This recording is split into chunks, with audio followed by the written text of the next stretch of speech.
Kain tayo guys. Ang ulam ko ay tira na ulam. Dala ni amo kagabi. Marami siyang dala na ulam. Kaya ininit ko yun ang kinain ko. Tapos yung the rest, tatapon ko na yun. Sabi niya, tapon ko na. Para hindi ko maubos yung sobrang dami.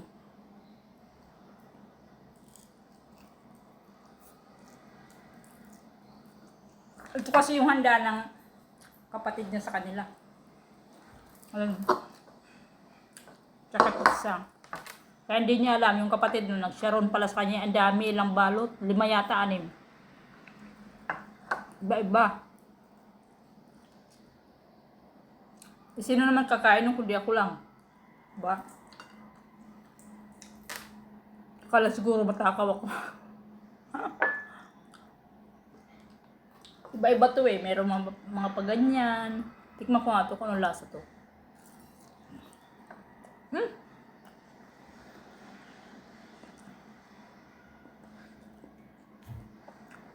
Serious lang yung nalasahan.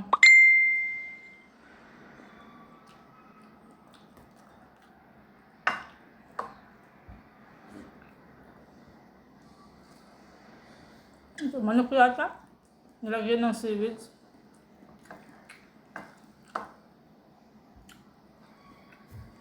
Siyempre, Pinoy tayo. Hindi mawawala yung Coca-Cola.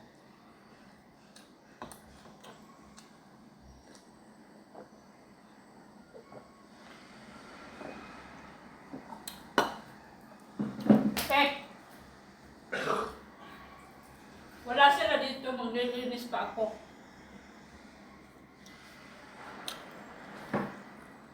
Umalis punta sa isang kapatid, may ano doon, may lunch. Ako lang, pagkatapos ko maglilinis ako sa kwarto nila.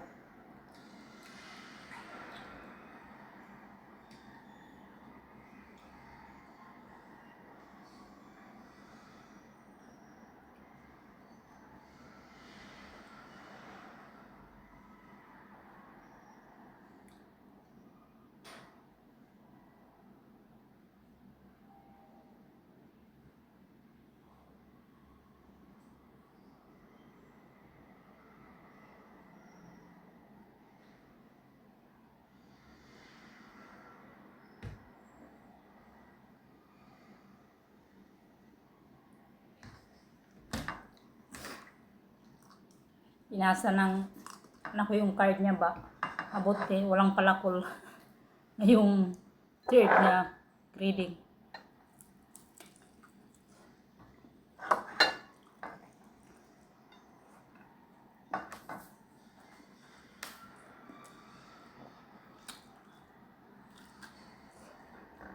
Sa Pinas,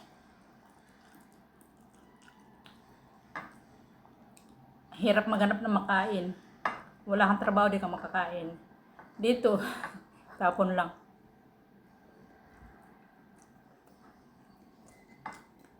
Saka sa atin, yung sobra natin na pagkain sa plato, pinapakain sa aso.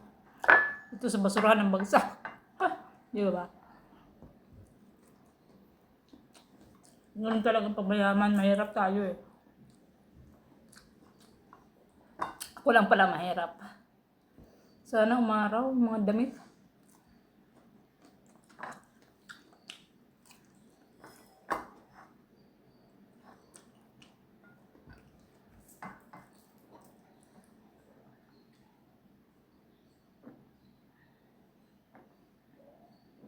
Pag kumakain ka ng manok,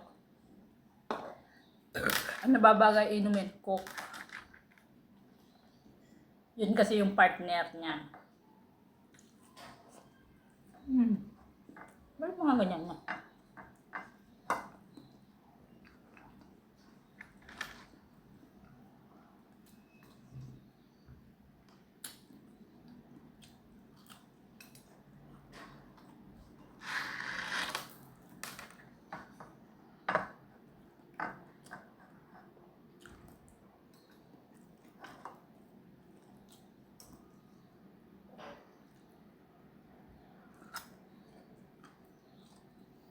Maraw na.